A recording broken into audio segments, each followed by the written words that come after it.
Également. Merci. Donc, nous recevons ce soir Nongo Samba Sylla, mais avant, nous nous excusons auprès des téléspectateurs pour la non-diffusion ou la non-tenue de la première phase ou de la première partie donc de Soir d'Info parce que tout simplement le délégué général à la DER nous a fait faux bond. Voilà. Nongo Samba Sylla, bonsoir. Bonsoir à vous. Bonsoir, cher Tidiane. Bonsoir Robinta et bonsoir à tous. Alors, vous allez mettre en place le CORA, le collectif pour le renouveau africain, dans les prochains jours. Parlez-nous déjà de la mission, de l'objectif et du contenu du CORA. Oui, CORA, c'est le collectif pour le renouveau africain, comme vous venez de le dire. En fait, c'est une initiative qui fait suite à une lettre ouverte qu'on avait publiée l'année dernière, exactement le 13 avril 2020. Cette lettre ouverte était destinée au chef d'État et le titre c'était « Il est temps d'agir face au Covid ». Pourquoi? Parce qu'à l'époque, vous vous rappelez, il y avait eu toutes ces rumeurs disant que bon, les Africains allaient mourir par millions, etc. Et on a vu que l'aube commençait des mesures de confinement très dures et certains pays africains étaient tentés à reproduire ces mesures-là.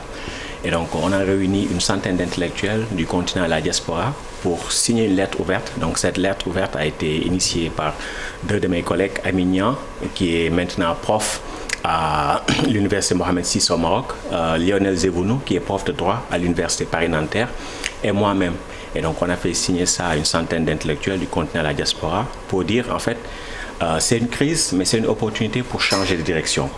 Et il faut gérer cette pandémie de manière, disons, non mimétique, en sortant, disons de nos conforts habituels. Donc, il faut gérer ça avec intelligence, parce que nous avons des structures économiques différentes de celles des pays occidentaux. Donc, nous avons l'informel. Si vous confinez de manière très brutale, mais vous risquez même de vous retrouver avec des conséquences économiques pires que les conséquences sanitaires qu'on redoutait au départ. Et donc, cette lettre a eu beaucoup de succès à notre, disons, grande surprise.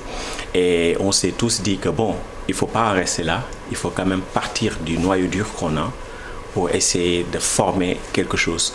Parce qu'on a eu aussi beaucoup d'échos favorables, disons, venant de l'extérieur en disant, pour une fois, on voit les intellectuels africains se positionner sur des sujets majeurs. Et donc, il fallait cette voix collective-là des intellectuels africains. Et nous espérons, avec CORA, poursuivre en fait, sur cette lancée-là. Sauf que le Covid a été le déclic qui a poussé les intellectuels à lever la voix. Pour d'autres sujets encore.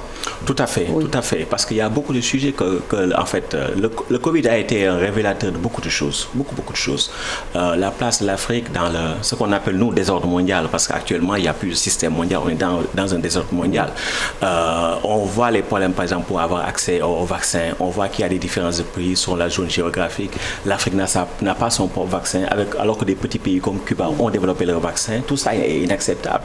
Et donc, bon, là, les pays africains à un moment donné, ne pouvaient plus aller sur les marchés pour s'endetter parce que les marchés avaient un peu peur des pays africains, ils sont insolvables, etc. Et donc, on tend la main à un moment donné où c'est très compliqué pour nous. Donc, ça pose la question de la souveraineté économique et monétaire. Donc, le Covid a été le révélateur de beaucoup de choses. Et donc, on s'est dit que, bon, on va essayer de mettre en place ce collectif-là et on va travailler sur un certain nombre d'axes. Et donc, le premier axe, bon, c'est l'Afrique dans ce qu'on appelle le désordre mondial. Le second axe, c'est sur la question de la souveraineté économique et monétaire, comment l'Afrique doit conquérir son indépendance économique. Le troisième axe, c'est sur la nécessité de redéfinir les rapports entre l'État et en tout cas l'État et la citoyenneté, parce qu'on a vu aussi que la pandémie a été un prétexte pour des mesures autoritaires, très dures, restrictives, etc. Le quatrième axe, en fait, ce sera sur l'art, l'éducation et les cultures, parce qu'on ne peut pas concevoir la transformation sociale sans partir d'une base éducative, sans partir aussi de la culture. Et le dernier axe de travail de CORA, du collectif pour le renouveau africain, c'est sur les sciences, les techniques et les savoirs endogènes. Parce qu'il y a beaucoup de savoirs qui sont là, qui n'ont pas été capitalisés. Tout le patrimoine qu'on a, disons, au niveau de la flore, etc. Toutes ces plantes-là, mais il y a des recherches qui ont été faites, mais qui n'ont pas été, disons, mises à profit. Et donc, ce sont ces différents thèmes-là sur lesquels nous comptons travailler. Alors, vous l'avez évoqué tout à l'heure dans vos propos, nous sommes dans un contexte marqué par la pandémie de Covid-19 et c'est qui a d'ailleurs même suscité, disons, cette réflexion qui a mené, disons, à ce que vous voulez faire, c'est-à-dire la CORA, je ne sais plus, le CORA plutôt. Alors, dites-nous un petit peu quelle va être votre part, disons, dans cette histoire, c'est-à-dire permettre à cette économie africaine, disons, de revenir à sa place ou même de faire mieux, puisque vous l'avez dit tout à l'heure dans vos propos, nous sommes dans un désordre mondial et c'est le moment peut-être ou jamais pour notre continent de revenir ou alors d'être au devant de la scène, puisque jusque-là, ce sont les Occidentaux qui nous ont tout le temps dirigés. Oui, à un moment donné, il y avait l'Occident dont la place aussi se réduit de plus en plus au profit d'autres puissances comme la Chine, etc. Et donc, ce qu'il faut, c'est qu'il faut que l'Afrique ait sa propre voix dans le concert des nations. Et de toute façon, tant que vous restez sous la dépendance financière des autres, vous n'avez pas d'indépendance politique. Et donc, il faut repenser la question de la souveraineté, disons, économique tout court. Parce que quand vous avez la souveraineté sur vos propres ressources, vous parvenez, vous avez les savoir-faire pour exploiter vos propres ressources, vous allez d'une certaine manière parvenir à réduire la dépendance vis-à-vis de l'extérieur. Vous n'aurez plus besoin vraiment des financements extérieurs. Et l'Afrique doit se déconnecter de certains financements extérieurs, qui sont une manière juste, disons, d'augmenter la dette extérieure. Et on sait que la dette extérieure a des conséquences. Et comment repenser justement notre souveraineté économique? Est-ce que nous avons ces moyens? Nous avons ces moyens-là. En tout cas, l'une des entrées, que nous utilisons en fait avec beaucoup d'économistes, disons hétérodoxes, c'est l'approche par la souveraineté monétaire.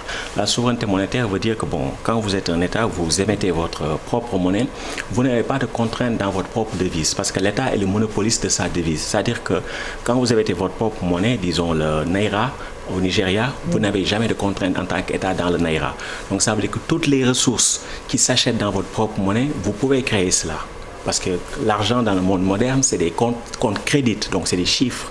Et donc, quand vous avez le monopole de la création des chiffres, donc vous pouvez créditer tous les comptes que vous voulez pour atteindre les objectifs. Mais ça suppose que vous ayez les ressources réelles. Et par ressources réelles, on entend vous avez les terres, vous avez la main-d'œuvre, vous avez le savoir-faire, etc. Si vous avez ça, vous n'avez besoin d'aucun dollar de l'extérieur.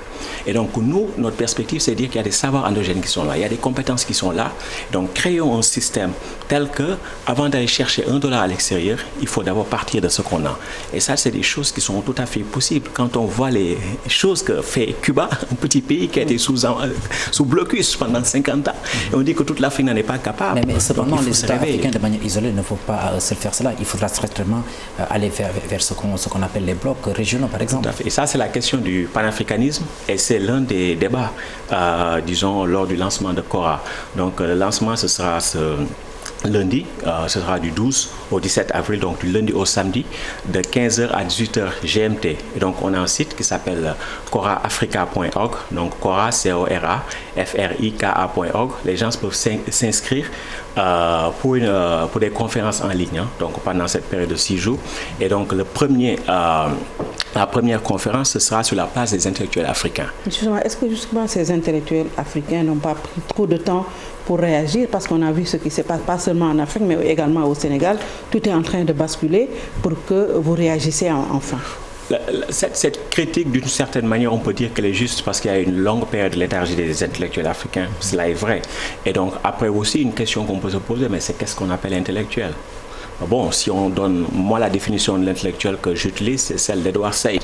Donc l'intellectuel, c'est pas le lettré, donc celui qui sait écrire les choses. L'intellectuel, c'est pas le savant, celui qui est érudit, qui s'enferme dans sa tour d'ivoire ou dans son laboratoire. L'intellectuel, c'est pas non plus l'expert, parce que l'expert, c'est celui dont les savoirs sont, disons, validés par les pouvoirs en place. L'intellectuel, c'est celui qui dit la vérité. Celui qui prend des risques pour dire la vérité, pour s'opposer au pouvoir. Et si on utilise une telle définition, on dira qu'on a très peu d'intellectuels. Au moment des indépendances et les luttes de libération, on avait de grands intellectuels, de grands noms. Frantz Fanon, Amical Cabral, Cheikh Anta Diop. Mais on n'a plus ces noms-là. Et donc, nous, d'une certaine manière, nous voulons retrouver cet héritage-là, de ces grands noms-là. Mais ce ne sera pas dans une démarche, disons, isolée. Ce n'est pas tel grand penseur, mais on va faire un bloc qui pourra avoir une voix qui pèse. Et c'est ça qui est important. On peut toujours trouver des penseurs isolés qui sont importants, qui disent des choses très intelligentes, etc.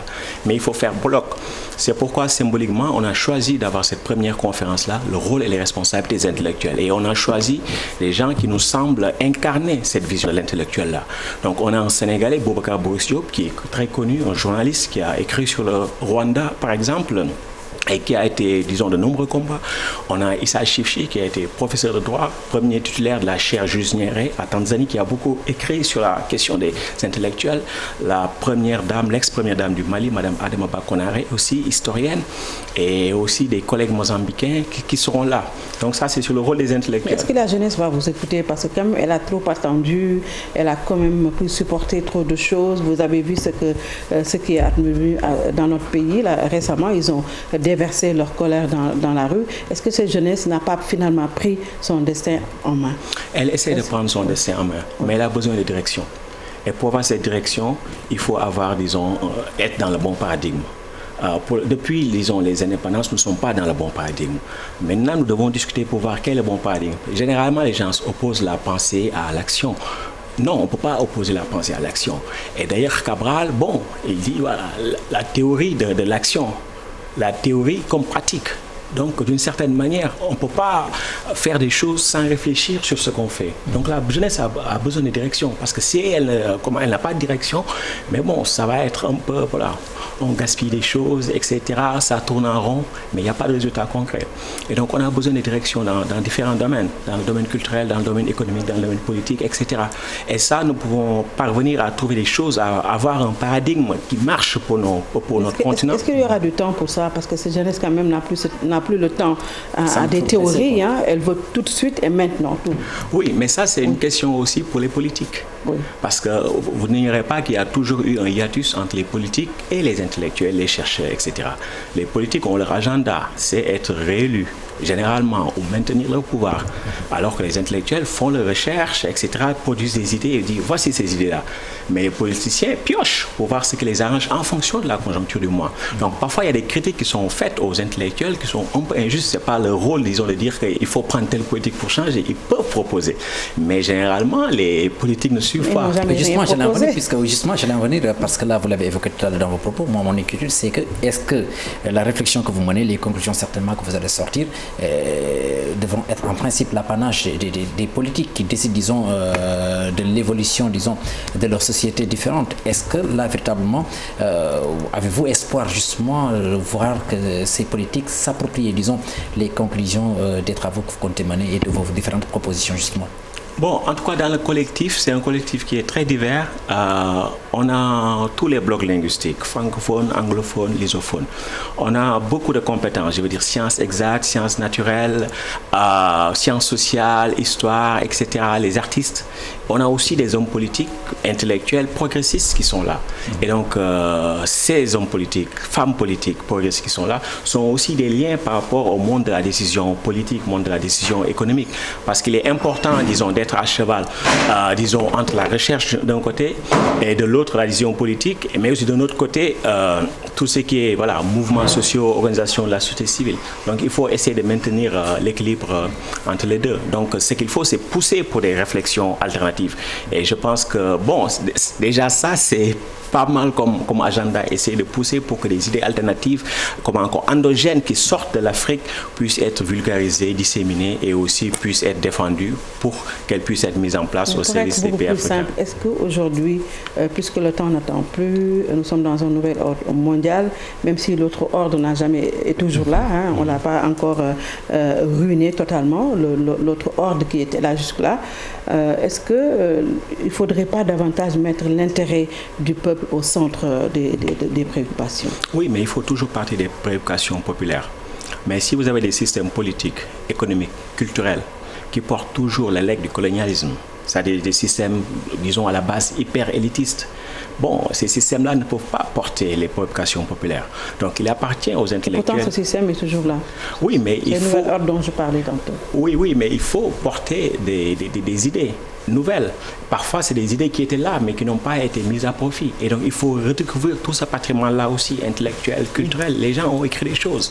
Par exemple, lorsqu'on parle d'intégration économique, l'intégration politique, mais il y a beaucoup de choses qui ont été écrites par Cheikh Anta Diop. Est-ce qu'on a comment encore essayer de mettre en place là? Non. Si vous lisez, par exemple, les fondements d'un État fédéral d'Afrique noire, bon, il y a 14-15 propositions. On peut aujourd'hui, disons, plus de 60 ans plus tard, faire le bilan. Qu'est-ce qu'on a fait? alors que c'est des choses qui étaient pertinentes à l'époque, qui sont toujours pertinentes. Donc ça veut dire qu'à un moment donné aussi, c'est un combat qu'il faut mener, un combat politique. Mais ce combat politique, pour qu'il ait un sens, il faut qu'il soit porté par des idées fécondes.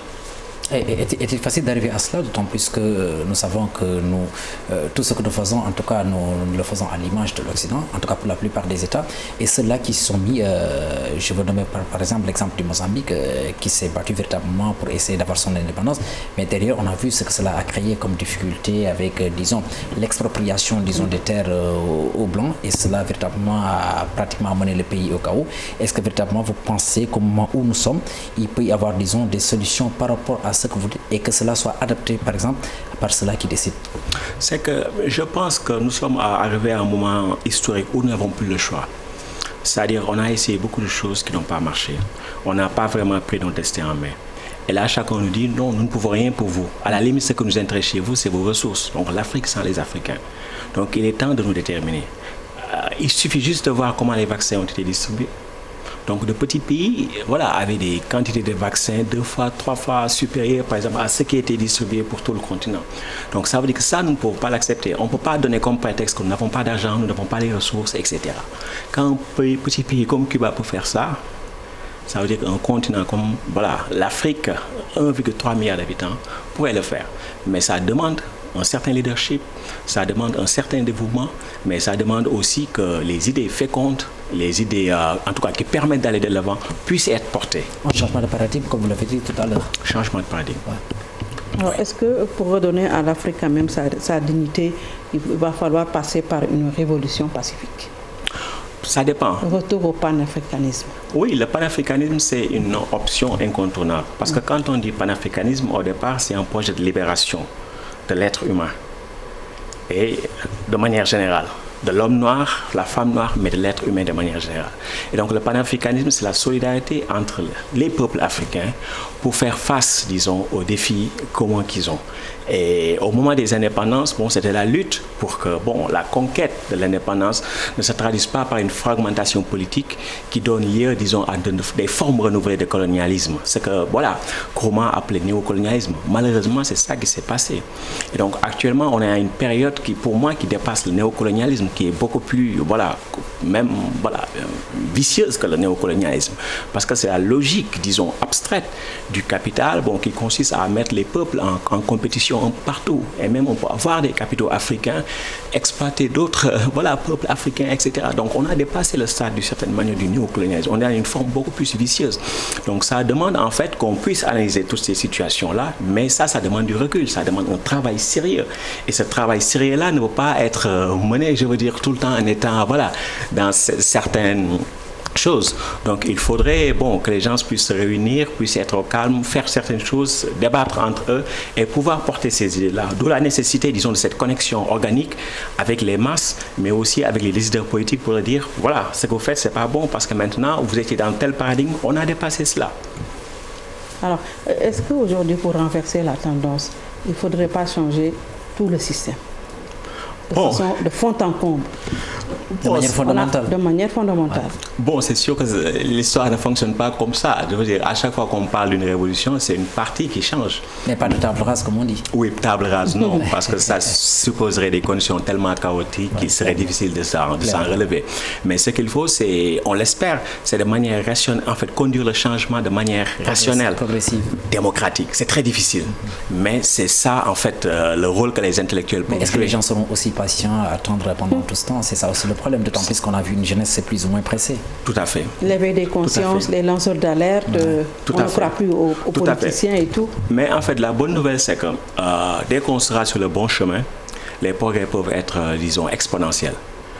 Tant qu'on est sur le paradigme qui ne marche pas, le paradigme, disons, légué par le colonialisme, on verra ce qu'on verra toujours. Sauf que nous constatons de plus en plus une jeunesse beaucoup plus consciente sur les réseaux sociaux, avec les activistes qui prennent quand même certaines décisions et qui semblent même prendre à la limite le contre-pied des politiques, comme pour dire qu'on en a assez. Tout à fait, mais ce qui est un peu, disons, étrange, c'est que dans des systèmes dits démocratiques, en fait, les peuples sont en avance sur leurs dirigeants. D'une certaine manière, et voilà, c'est triste de le dire, les dirigeants sont en retard par rapport au degré de conscience politique, disons, de leurs citoyens, de leur peuple, et aussi sont carrément en déphasage vis-à-vis des besoins légitimes de leur peuple, etc. Et donc, à un moment donné, malheureusement, il faut des secousses comme ça pour les ramener à la raison en disant vous êtes allés trop loin. Maintenant, il est temps d'écouter. Et donc, d'une certaine manière aussi, c'est le rôle de l'intelligentsia d'alerter par rapport à cela. Mais ce qu'il faut dire aussi, c'est que notre intelligentsia, d'une certaine manière aussi, souffre d'une forme d'aliénation culturelle. Ça, il faut le reconnaître. Donc, d'une certaine manière, en fait, l'échec qu'on constate, il n'est pas imputable, je veux dire, entièrement aux intellectuels, mais les intellectuels, en tout cas les lettrés, tout ça, savants, ils ont leur part de responsabilité. Parce que souvent aussi, ils mobilisent des paradigmes, mais qui ne marchent pas. Parfois, vous voyez, des gens ordinaires vous disent, je ne comprends pas, mais c'est vous qui avez été à l'école. Donc, c'est une manière de dire que vous dites des choses, mais ça ne correspond pas à mon vécu. Et donc, ce hiatus-là aussi, il faut essayer de le résorber en ayant des savoirs endogènes et qui puissent refléter, disons, les conditions vécues par la majorité de nos populations. En tout cas, ça aussi sera un thème de notre lancement qui se termine le samedi 17. Et c'est l'ex-présidente de l'île Maurice, une grande scientifique reconnue, spécialisée à la biodiversité, qui va parler de ce thème-là, le rôle des sciences, des technologies et des savoirs endogènes dans la transformation sociale. Et la veille, le vendredi, on aura le grand écrivain kenyan, Ngugi wa Thiong'o, qui va nous parler, disons, des langues nationales. Pourquoi c'est important dans une dynamique de transformation sociale bénéfique au peuple. Nous avons également l'ancienne première dame du Mali. Oui, Madame Adamba Konaré, intellectuelle aussi très connue, qui aussi aura à se prononcer sur le rôle des intellectuels aux côtés de Boubacar Boris Diop, Issa Chefchi, Elisio Makamo. Oui, je pense que nous avons l'essentiel. Donc, j'invite tous les Sénégalais à venir assister à nos webinaires. Donc, ce sera en ligne du 12 au 17 avril, donc de 15h à 18h GMT. Il y a un site pour s'inscrire, coraafrica.org, corafrik.org. Et voilà, donc vous découvrirez une Afrique intellectuelle qui est aux côtés des peuples. Espérons que les politiques prendront par la suite cette décision ou alors vont avoir cette volonté de s'approprier, disons, les textes que vous sortez, les conclusions plutôt que vous sortez. On compte sur vous pour nous accompagner dans ces dynamiques. On le fera ensemble. Très bien. Nongo Samba Sylla, économiste, merci d'avoir répondu à notre invitation. Merci à vous. Merci, cher Tidiane. Merci à vous, Binta. Bon week-end. Merci d'avoir suivi. Bon week-end à tous.